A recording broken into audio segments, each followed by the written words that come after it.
Hey everyone, so since the announcement that the director James Wan wouldn't be returning for this third installment, I was pretty much expecting this to suck balls, and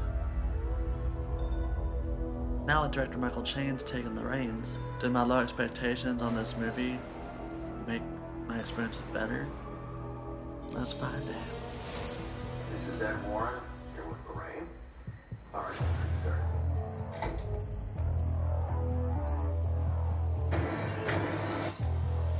Something terrible happened here. I think it's about time they accept the existence of the devil. The cast is great, but it's all in the director's hands. No one's questioning Vera Farmiga's and Patrick Wilson's ability to carry a film. They've done it time and time again. Their chemistry is so strong. So what I think about this movie, well, the first opening scene honestly blows its load too soon. It's a really good scene. I just feel it would have been better served at the end. It's actually the strongest scene in the movie, and that's not a good thing. Because there's a different director, that can usually be the film's downfall, this one definitely has a drastic shift in storytelling and tone. All the scenes involving Lorraine's visions must have been somehow inspired by Bates Motel, which also stars Vera Farmiga. The editing showing the transition from day to night, I thought was really well done. And if you watch the movie in that scene, I think the editing is pretty similar. But it also shows how gifted she is. But that's about as good as it gets. The film started going downhill after the second act. I did at least enjoy moments of it, but it doesn't hold up to its predecessors. The flashbacks really didn't have a purpose. They could have just told it in real time. It doesn't make it any more mysterious, except for the opening scene, with the other two films opening with its previous case. There's a lot of progressive flashbacks from the Warren's relationship and then their case and how it started with this movie. I was kind of on board with the flashbacks at first because it kind of gave me Exorcism of Emily Rose vibes, but yeah.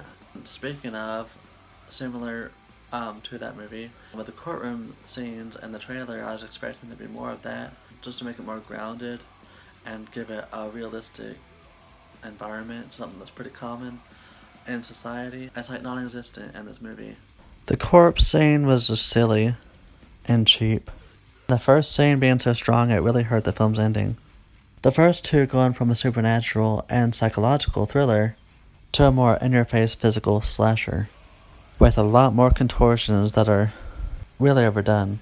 The Conjuring 3 had some decent build-up, but had a very anticlimactic ending. Ultimately, I hate to say it, but the director was this promising trilogy's downfall, and I mean, I'm not really upset about it because I was expecting it from the get-go.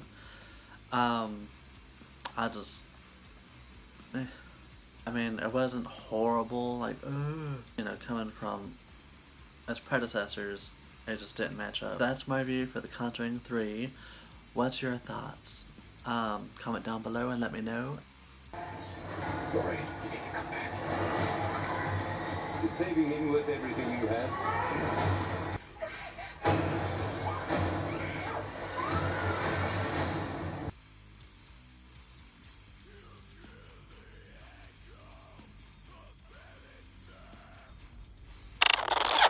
Thank you for watching and please subscribe.